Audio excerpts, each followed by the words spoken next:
We turn to the markets now. Zimbabwean's stocks tumbled as trading resumed for the first time in 5 weeks after authorities had shut down the exchange for allegedly contributing to the plunge in the local currency. The market upheaval has added to an economic crisis in the southern African nation, where inflation has surged to about 800%, and some would say it's actually beyond 1,000%. There are also food shortages, fuel and foreign exchange crisis amongst all of that. The stock exchange has been in weeks of talks with the government on how to reopen the market. The government had said that the shares of insurer Old Mutual and EcoCash, Zimbabwe's biggest mobile money platform, were being used to manipulate foreign exchange rates. Old Mutual's future in the country has been thrown into uncertainty after the ruling ZANU-PF party requested government to delist it from the ZSC, accusing it of fanning the foreign currency black market. Well, to tell us a little bit more about this, I'm now joined by Bloomberg journalist Ray Ndlovu. He joins us on the line. Ray, thanks very much indeed for joining us. I suppose it was a welcome to open the stock exchange because a lot of people had been running to the bourse for protection in terms of value of their assets and money. Thank you for having me, Peter. Indeed, was a relief day that after of the stock closed today, trading was allowed to resume, and the executive officer of the stock exchange earlier in the day put out a tweet to say that it's been an excruciating time and also offering users.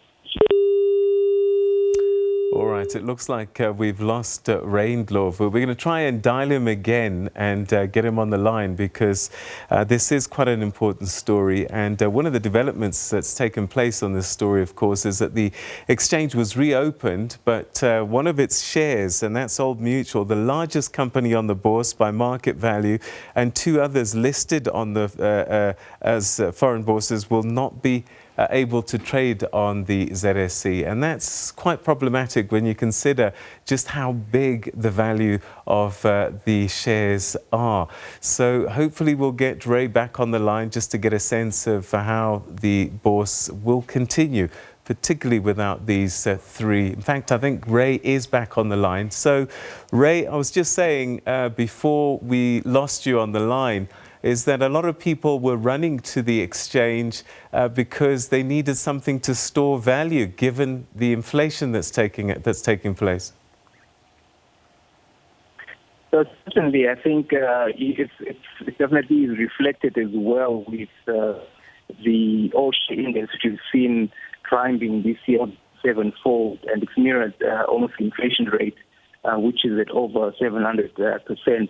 So there's definitely a correlation between people seeking, safe haven in terms of assets, and the stock market did offer them that outlet, and that probably in large parts the rise of the all-share index, like I said, more than sevenfold this year. All right, so the bourse was open today, but stocks tumbled. Why is that, given that everybody was keen for it to open again? Well, activity was definitely light today. 117 trades were conducted, and these were about 10 million Zimbabwean dollars.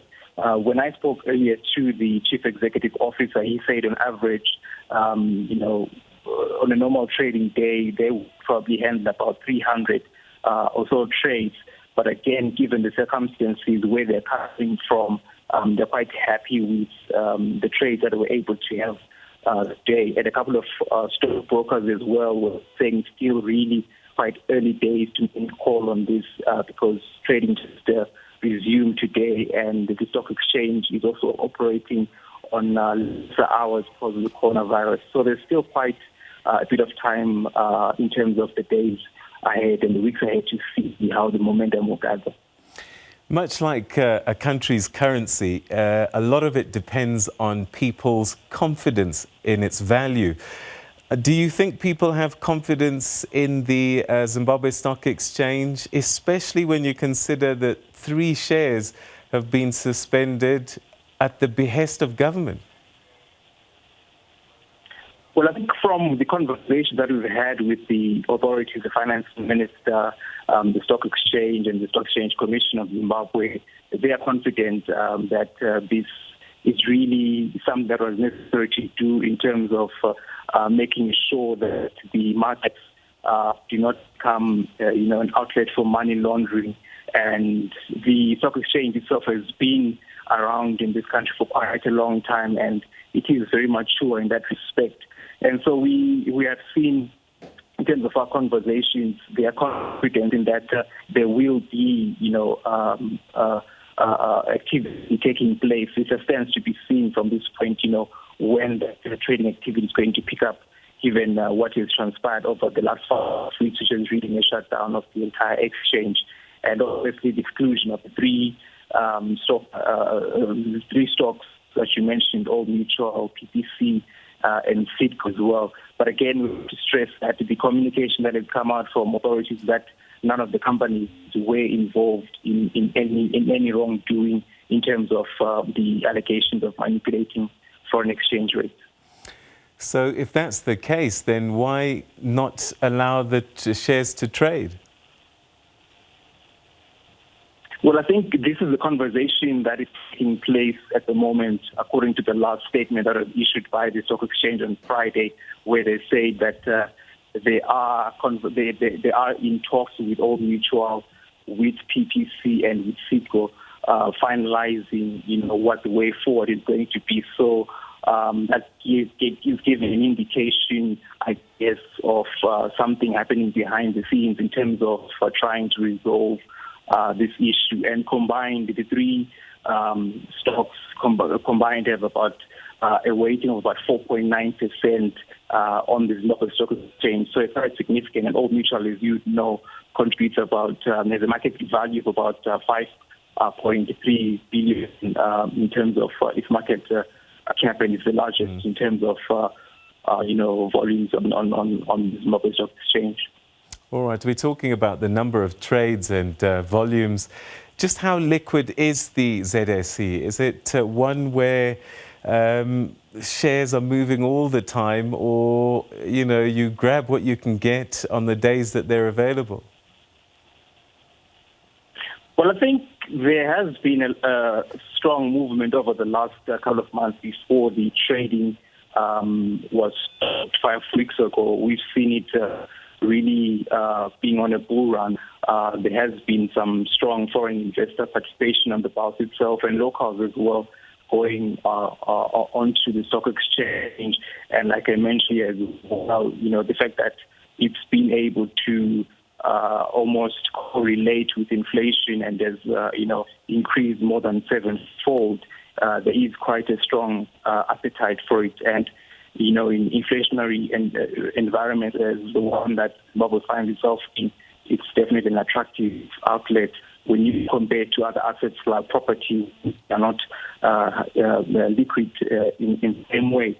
So there's definitely to be that attraction of the stock market, and we've seen that attraction over the last couple of months before the shutdown that took place on about June 28 to 29. All right, that's where we're going to leave it for this evening. Ray Ndlovu, Bloomberg journalist, thank you very much indeed for joining us. All right, that's Zimbabwe. Bloomberg journalist talking about the Zimbabwe Stock Exchange, Ray Ndlovu, saying that it was a slow day on the bourse, first time open in weeks after it had been shut down by the state. Accusations that the ZSE was being used to manipulate the currency, and the inflation caused runaway inflation in the country. Well, it's open, and I'm sure things will start to pick up there on that bourse without those three shares.